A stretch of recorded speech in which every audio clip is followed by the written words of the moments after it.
we go. Oh, it's always such a down day, cut down day. Some good things to talk about, some not so good things to talk about. But we talk about it all, and we shy away from no topic and no man.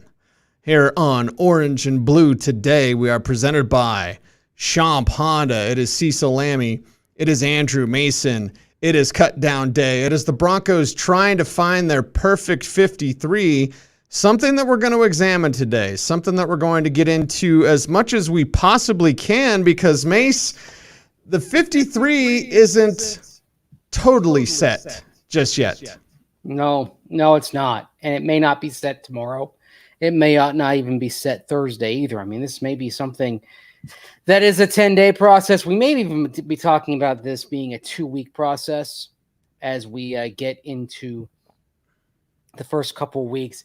We'll have a conversation, for example, or maybe we just bring up right now about the vested veteran rule that says if you have a vested veteran on the team, for those first couple of weeks, you are on the hook for the salary. But if they're not on for that time, then you can bring them back, and then you're basically paying them on a game-to-game basis, not on the hook for the full year. So there are some gymnastics involved down the line. I think the first thing, though, involves the gymnastics of short-term injured reserve and the waiver wire, which is going to impact what we see in the next 21 hours. Yeah, and we've got some things to get to with that. I guess we'll start with Jerry Jeudy. No short-term IR for Jerry Jeudy, and we certainly saw a few extra receivers out there today at practice, which we can't talk about, but we can say their receiver position was heavy.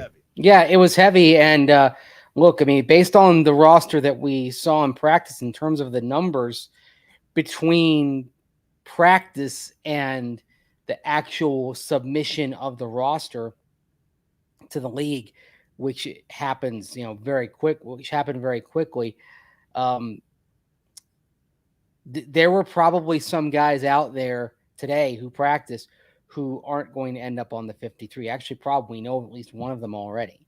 So as George Payton was saying, I'm not sure if it's George Payton or Darren Muji, pardon me, they'll get the full list of the waiver wire and the full list of transactions probably somewhere later, around 5 o'clock later this afternoon. And then they'll get to work and scouring through what they expect to be about 1,400 players hitting the waiver wire today. Yeah, lots of movement across the league. And, well, we'll be waiting to see what the Broncos do there. But first things first, they didn't cut Albert Okwuegbunam. They actually traded him. And Matt Russell is somewhere in Philadelphia probably smiling about his former draft pick, Albert O, now being a Philadelphia Eagle.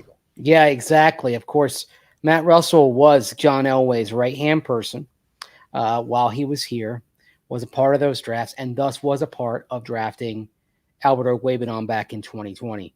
And so we don't know exactly what was said, but it's fair to believe that it's fair to believe that Matt Russell said some good things, and that led to the decision today. Yeah, that led to the decision, and we're working on the echo behind the scenes. Everybody, it's well, here's the thing. A little touch and go today. It's not coming from my mic, I don't think, because let me just try something here. Now you can't hear me, correct? Now I'm silent. I can barely hear you. I can hear you a little bit. Now you can hear me normally, right? Yeah, now I can hear you normally. Which tells me that, well, first of all, Cecil's not coming in through a speaker into my mic. He's coming in through the headphones. So the echo is not, sorry, I know what you're thinking out there. The echo is not coming from my end. So. Oh, boy. Yeah. And there your mic just cut out. Okay, now it's back in. I was going to say that was something you did, not what I did. I didn't do anything there. It'd be nice if we had a God-blessed producer. Anyway. Hey.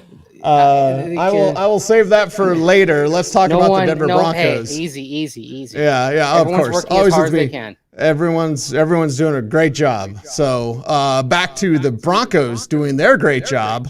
Well, we've got to look at the 4 undrafted free agents. I know some other moves will have to be made here. Maybe Pavlesky. Forgive me. Palczewski. Maybe he goes to short-term IR, but it looks like right now there's 4 He's got a hand undrafted injury. free agents. Yeah, Palczewski has a hand injury right now. So there are some possibilities. George Payton said about 3 players would go to short-term injured reserve. Now, we don't have all the names in front of us in terms of who's on, who's off. But you would imagine that we know it won't be Jerry Jeudy going to short-term injured reserve. Some possibilities are Palczewski, K'Wan Williams, who had ankle surgery earlier this week, Chris Manhertz, who was out there briefly last week, but has been dealing with injury the last few weeks, Riley Moss, who had core muscle surgery early in training camp, and his recovery is taking some time. PJ Locke hasn't been out there in recent weeks. Even Damari Mathis got injured last week. So you've got some potential short-term injured reserve candidates there. And, of course, the key thing is if they're on short-term IR and can be recalled during the season, they have to be on the 53-player roster for at least 1 day, which is why you see teams having players on the 53 today, and then tomorrow you'll see more moved to injured reserve. And last year that happened, of course, with Greg Dulcich and Michael Ojemudia. And the way the Broncos pulled that off was they released Eric Tomlinson and Mike Purcell for a day. They were vested veterans, so they weren't subject to the waiver claim process. They were released, said, look, we'll bring you back tomorrow under the same terms. So that's kind of what we're waiting on right now to see if there aren't some vested veterans among the players cut by the Broncos. Because, of course, if a player goes on waivers, then Chicago has the first priority with the number 1 waiver claim, followed by other teams down the line with the Broncos number 5. If you release a player, they can sign anywhere at any time, but you can tell the player, look, tomorrow we'll bring you back on your original contract terms, just like the Broncos did with Tomlinson and Purcell last year. And so that's something to keep your eye on as we wait kind of the final names added to this list. Yeah, and now we need to look at the worst kept secret in the league, the trade for Lutz, as Bronco and VA says. The Broncos made a move for Will Lutz, Mason. We are not surprised. Well, the moment he became available, you had to say he was the favorite, right? Because Sean Payton trusts him. Now, he was in a competition with is it Groupie or Group? Blake Groupie? Is that how we pronounce it? I think it's Groupie. It's kicker, Groupie. So Lord knows. You don't care, right? That's a heck of a last name, Groupie. We'll leave that one alone. Yes. Yeah, we'll leave that one alone. But, the Broncos signed him, or traded for Will Lutz, pardon me.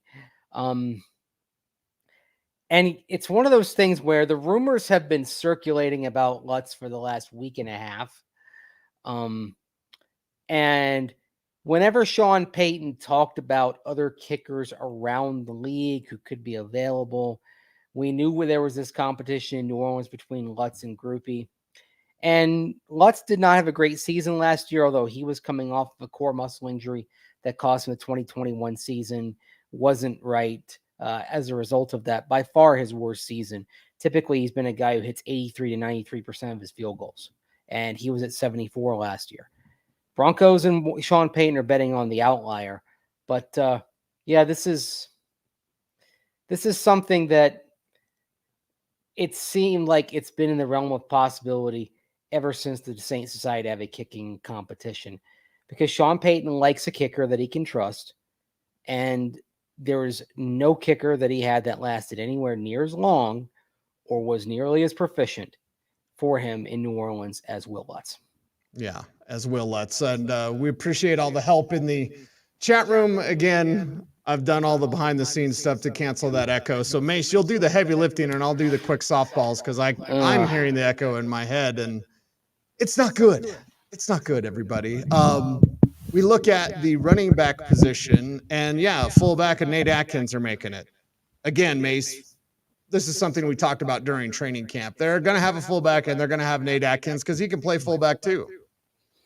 Yeah, and you can almost see a path long-term to Nate Atkins being the permanent fullback maybe a year down the line. This could be his apprenticeship, but in the meantime, Nate Atkins can play special teams. Nate Atkins can also, handle some responsibilities at the tight end position. The versatility, as Darren Muji said, the assistant GM after practice, Darren Muji noted the versatility was one of the things they liked about him at South Carolina from the get-go.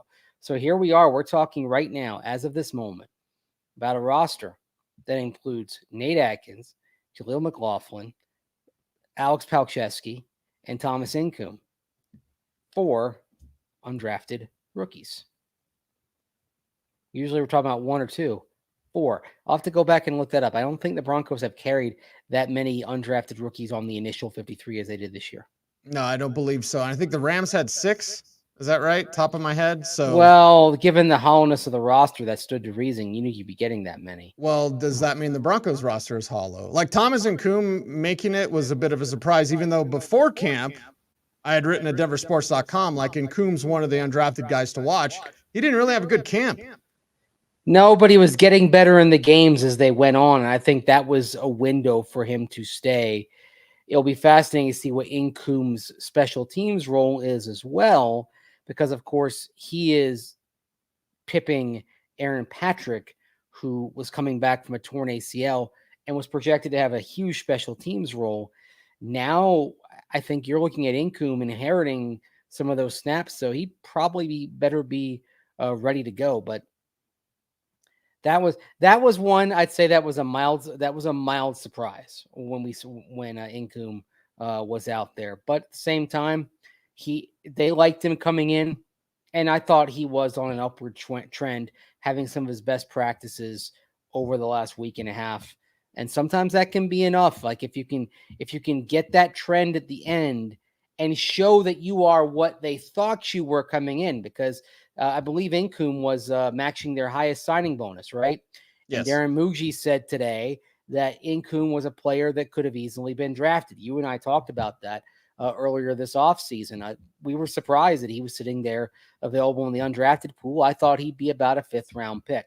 So if that's the Broncos evaluation as well, if they're thinking of him 4th, 5th round type of choice, now you can see why he made the team when he showed that he was starting to get it. Whereas with Albert Okwuegbunam, for example, maybe the die was cast against him a little bit, and he wasn't able to do enough over the last couple of weeks to completely reverse the narrative or the plan that the Broncos had for the roster.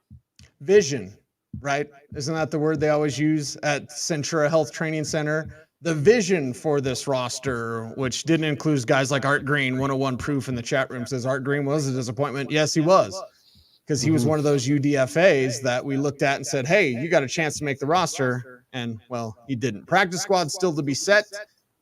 Mace, no surprise moves, though. I mean, nothing much today was shocking in our eyes. Nothing yet. I mean, we're still kind of waiting on those final moves, though, right? We're still waiting on the final ones that are going to be part of the roster, which may well include some vested veterans being let go procedurally and brought back tomorrow. So we're not at the end of this yet, even though the deadline was at 2 p.m.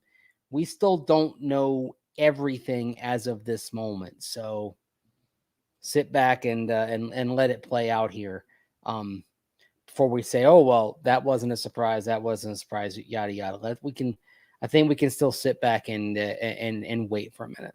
Yeah, we can wait for a minute because they were a little bit heavy today. They were heavy at a few different positions. So we'll wait and see where their movement is at.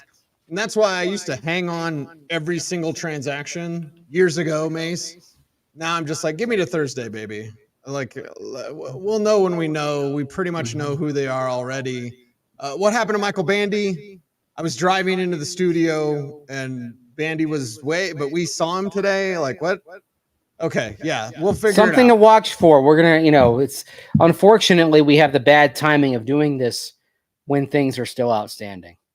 So we'll find out. Yeah, we will find out, and we will see what the Denver Broncos do from here on. Only 2 quarterbacks. Some people surprised by that. George Payton saying a third quarterback will be on the practice squad. Or was that Sean Payton? One of the Paytons said that today at their press conferences. So, but that doesn't mean doesn't Well, mean it's been DiNucci. Well, the other thing also, I mean, let's just take a look at guys on the waiver wire. I mean, you see Max Duggan out of TCU, who's with the Chargers, and he's waived. I mean, is he somebody maybe you think about bringing in? Now, to do it, you'd have to put him on the 53. That's the thing. And so I know they're talking about practice squad, but take a look at some of the quarterbacks on waivers today. Maybe if you had a high opinion of one coming in the draft and you didn't get him, that's somebody you look to bring in on the back end. So I wouldn't even close the door on that as well. Yeah, I wouldn't close the door on that and would want to see, well, I think Trevor Siemian got cut, right? I mean, there's Played a bunch for of Sean former Payton. Broncos out there. Well, more significantly, Trevor Siemian played for Sean Payton in New Orleans, was one of the guys who came in and filled in for Jameis Winston after he was injured in 2021. But I would also say Trevor Siemian didn't exactly play terribly well for the Saints. Once Winston went down, things kind of fell apart and they had to scramble just to get back to 9-8 at the end of the season. So I think what I'm saying is that maybe you bring him in for knowledge. I don't know if he comes in and brings anything you don't have with DiNucci by bringing him back to the practice squad. I believe some fans were tweeting about Bradley Roby being available, and I was like, well, they really like Fabian Moreau. So there you go. Now, Fabian Moreau is interesting because he's a vested veteran. So there's a player that you could cut and bring back without having to fret about one of the four teams ahead of you on the waiver wire, or actually the whole league, pardon me, but because you can't reclaim your own players, but you don't have to fret about the rest of the league claiming him while you have to just sit there and watch. You could say, all right, Fabian, we're going to cut you, sit tight. We're going to have you back tomorrow under the same terms. Again, the Broncos did this last year with Eric Tomlinson and Mike Purcell, and George Payton was as good as his word. So why wouldn't he be as good as his word on this one too? Yeah, he'd be as good as his word, and we'll continue to watch to see what the Denver Broncos do. Mace, what's the signal for? Do I have something on my face? No, I have an itch right here. Oh, okay.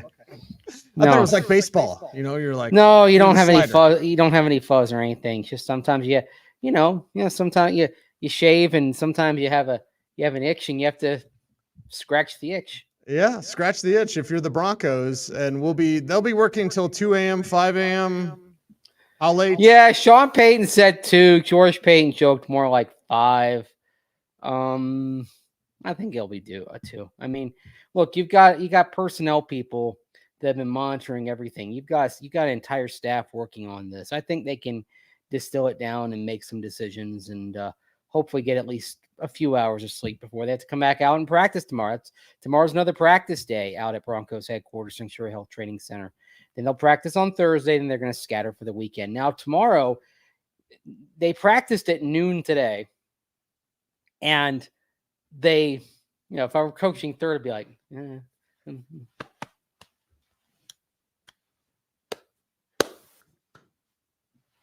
yeah. Got it. The signals will be a little more complex, I think, because some of those are dummy signals. Right, exactly. Right. So anyway, they'll practice at noon tomorrow, like they did today. And the significance of that is you can start setting your practice squad at I believe 11 a.m. tomorrow. So that means you can see if the guys you want for the practice squad have passed through, and then you can make your signings of them once they've passed through waivers. And I imagine a bunch of guys that we saw on the list that we've already seen most of the names that are going to be waived or released by the Broncos. I imagine we'll see some of those guys back on the practice squad by this time tomorrow. Yeah, we will see what's going on. And of course, we will be out there for you, hopefully with some cloud cover, because today everyone yes. Well, they got rid of the media tent, remember? So yeah, not everyone was prepared for that. I didn't have my bucket hat today. I just had a baseball cap. Yeah. So yeah, it's regular season mode for everybody. Regular season mode, almost time for a rally hat mode, because we are almost here for Raiders week, for week 1. And that's when I get to this time of year, Mace, That's just all. I'm just like, yes. 53 practice squad. Let's start getting ready for week 1. And I think we saw some glimpses. We can't talk about them, but I think we saw some preparation for that today. I think so. We can't say it, but that's part of what happens right now. We get in regular season mode. So, Yep. And do you think some of the stuff we saw in training camp was more vanilla? Yes, because we saw some stuff today that nobody has seen before. Well, here's the thing, though. You do vanilla because you're trying to get an evaluation on skills and talent, right? If you start doing stuff that's more exotic and unusual, sometimes that can kind of give you a false positive. You're trying to find out who the best players are. And sometimes the best way to do that is just straight up. That's why a lot of the stuff we see at Senior Bowl and Shrine Bowl practice, most of that is just straight up. It's not, the coverages aren't particularly complex. You're not blitzing because you're trying to find out who can do the best, just man for man, basically. Right. Mano y mano. What'd you say? Unusual and exotic? Yes. That's like a code name for our show. I guess you could say that. Yes. I guess you could. Oh, gosh. I feel like it's been a long day today. It has been a long day. It hasn't, and it's not over. There's a ways to go. But I feel like it's already been a long day. I need to have some 5-hour energy or something because I'm fading. Well, I got some energy drinks, but you're going to the game, so yeah. Anyway, I got some more work to do tonight, and I got to write. I've got one piece coming up at denversports.com. I'm gonna have another piece coming up on denversports.com later on. So I'm just gonna sit down, keep writing, keep slamming it out. That's what we do. Okay. And then hopefully sleep well tonight. I feel like I was up late last night working. Did not expect to be covering a story about a player getting attacked. I mean, okay, maybe attacked is a strong word, but look, two people came running up to him. One gave him a weird hug and wouldn't let go. The other ended up colliding with him. I didn't expect to be covering that all night, but that's life. We have to deal with the unexpected. A lot of these players today who got cut around the league, they're dealing with the unexpected. That's a lot more significant than me sitting around saying, "Oh, I had to stay up a little late to write a longer story than I expected." Right. For me, boo hoo hoo. Let's just go forward. Just wait till I get off camera. I'm going to throw a fit about this damn echo. 2 days this week. Okay. 2 hey, echoes this week. Yeah, I know. So what happens now? I hope it's not me, but why wouldn't, if it was me, why would it be an echo on your mic?